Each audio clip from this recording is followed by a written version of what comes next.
Administrative policies of school or college or university.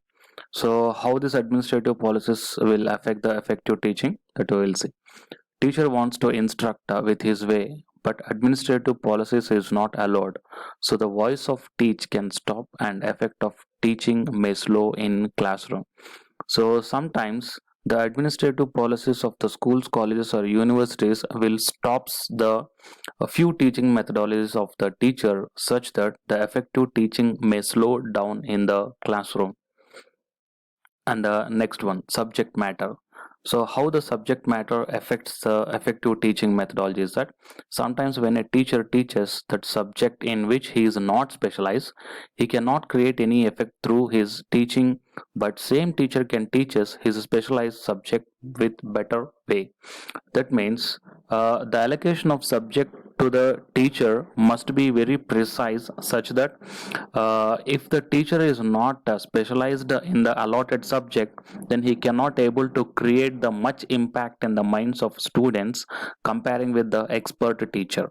That means the expert teacher can able to create more impact comparing with the non-specialized teacher.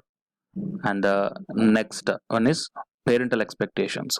If parent wants to frame up his children doctor or engineer and continually stress on student, sometimes student may not at the rank, so mentally he can create depression and which can stop effective teaching of teacher.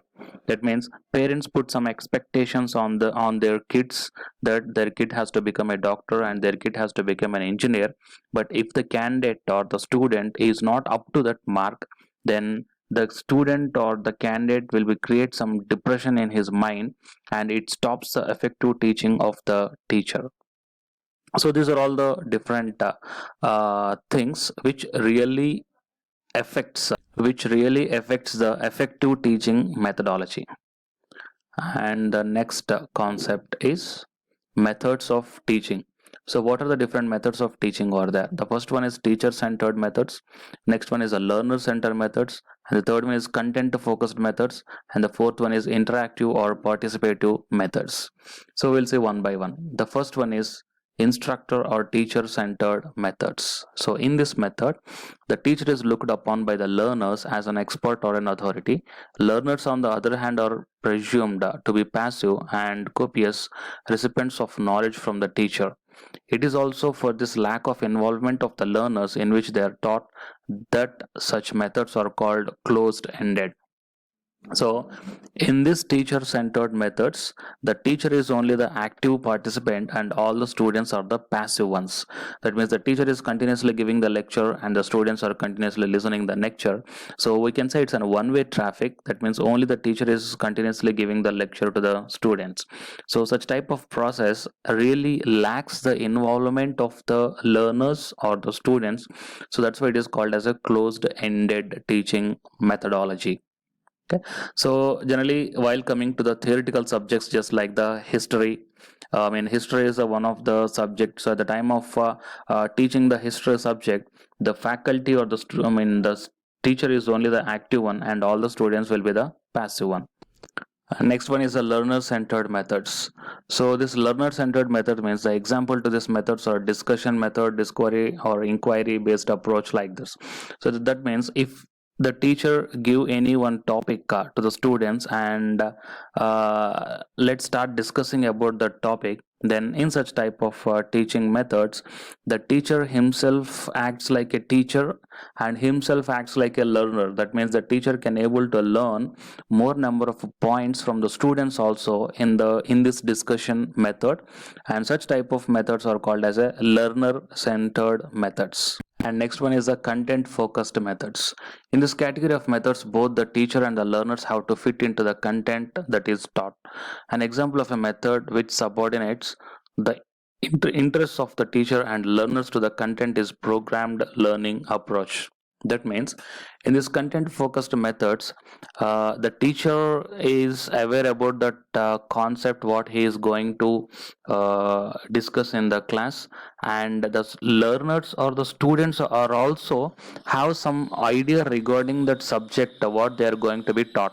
That means in this content focused methods, both the teacher and the students are aware about the content, what the teacher is going to discuss, and what the learners are going to be taught.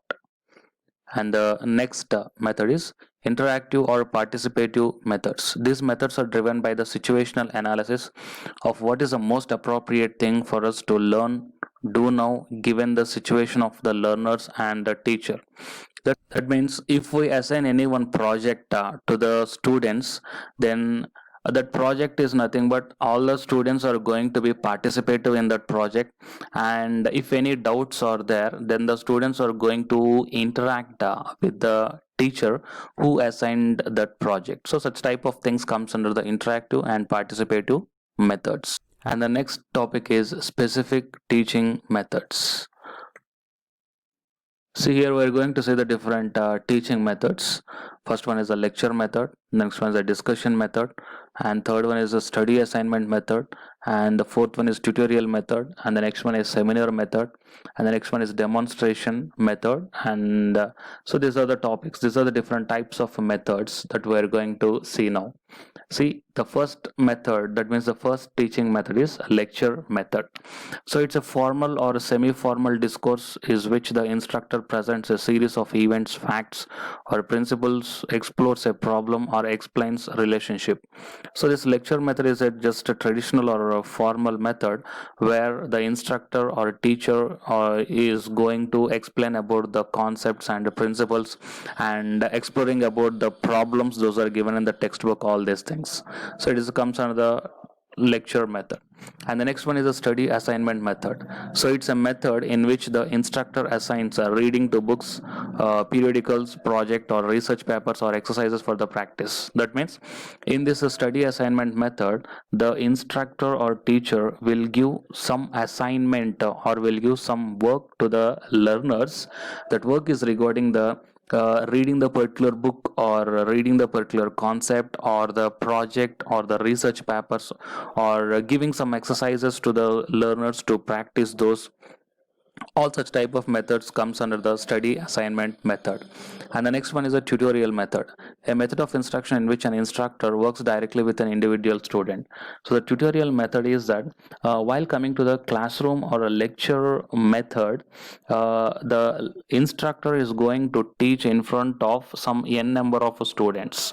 But while coming to the tutorial method, here the instructor is going to deal with individual student or individual learner. So here the ratio is 1:1. That means for one student, one instructor. That is the tutorial method. And the next one is a seminar method, a tutorial arrangement involving the instructor and groups rather than instructor and individual. That means in the tutorial method we said that it's 1:1. That means one student and one instructor. But here it's not like that. It's just like group. That means one instructor for one group. One group may contain 5 number of students or 10 number of students. So such type of things or comes under the seminar method. That means the instructor will give one topic to the group of students, and based upon that topic, the instructor will ask the learners to prepare the seminar regarding that one. So such type of methods comes under the seminar methods. And the next one is a demonstration method. So it's a method of instruction where the instructor, by actually performing an operation or doing a job, shows the students what to do, how to do it, and through explanations brings out why, where, and when it is done. So generally such type of demonstration methods happens in the laboratories. That means if any one particular lab is there to the students, in that lab the instructor is going to demonstrate how to make that experiment, and how to do that experiment, and what is the use of doing that experiment in the practical life, and what are the things we are going to study from that experiment. All these things are going to be demonstrated in front of the learners. So such type of methods are called demonstration methods. And the next topic is the teaching aids. So the process of teaching learning depends upon the different types of equipments available in the classroom. In the olden days, there are no particular teaching aids, only the blackboard and one chalk piece. So, with the help of this blackboard and chalk piece, the instructor or the teacher is used to teach the lessons or the concepts to the students. But nowadays, the technology is developed. So, with the help of a projector, that means with the help of audio and with the help of visual things and with the help of audio visual things, all with the help of all these audio visual support, we can able to make the student understand the concept very clearly and such that he or she can able to remember the concept for a lifelong. So what are the different teaching aids we are going to see now? So the type of teaching aids, visual aids and audio aids and audio visual aids. So first one, visual aids. The aids which use sense of a vision are called visual aids. For example, actual objects, models, pictures, charts, maps, flashcards, flannel board, bulletin board, chalkboard, overhead projector, slides, etc. Out of this, blackboard and chalk are the commonest one. It is the earliest one. Okay. And next one is audio aids. The aids that involve the sense of hearing are called audio aids. For example, radio, that means recording your lecture and in the audio format and giving that audio format to the students such that they can listen your lecture in their free time and revise for a number of times. So radio, tape recorder, gramophone, etc. Third one is audiovisual aids. The aids which involve the sense of vision as well as hearing are called audiovisual aids. For example, television provides audiovisual and film projector and film strips, etc. So with the help of these three, that means visual aids, audio aids, and audiovisual aids, we can able to make the students to understand the concept very clearly. And the next topic is evaluation system. So this evaluation is a process of characterizing and appraising some aspects of an education. That means how the education system is exactly working and how the teachers in that education system are exactly working. All this comes under the evaluation system. So this evaluation system helps the students to select the particular education system. Why? Because right now we are having a lot of educational institutes out there. So out of the lot of educational institutes, which educational institute has to be selected by the student, that depends upon this evaluation system. Okay. Next, evaluation of teaching can have many purposes, including collecting feedback for teaching improvement, developing a portfolio for job applications, or gathering data as part of personal decisions such as reappointment of promotion and tenure. And multiple measures involving multiple sources of data to evaluate the range of instructional activities, which can include the following. That means here the multiple measures are going to be involved to decide the range of the instructional activities or the institutional activities. So few measures are, the first measure is instructional delivery. That means how better the teachers in one educational institution is delivering their lecture and how better they are making their students understandable. And the next one is the course planning. So how better the educational institute is planning their courses and how they are developing the new courses means the courses which meet the industrial requirements. Next, grading and assessing student learning. That means how they are giving the grades to the students and how they are assessing their students, and advising and mentoring. So how better the teachers in the educational institutes are advising their students and mentoring their students such that they has to choose the correct career path. And professional development and innovation around teaching, and how it is professionally developing and how they are innovating the different teaching methodologies to make the students understand. Well, because in a class, if 60 number of students are there, all the 60 number of students are having the different understanding capabilities. So one student may understand at a time and the second student may understand for two times. That means you have to innovate the new teaching methodologies such that your lecture has to be understood by all the 60 number of students in the class.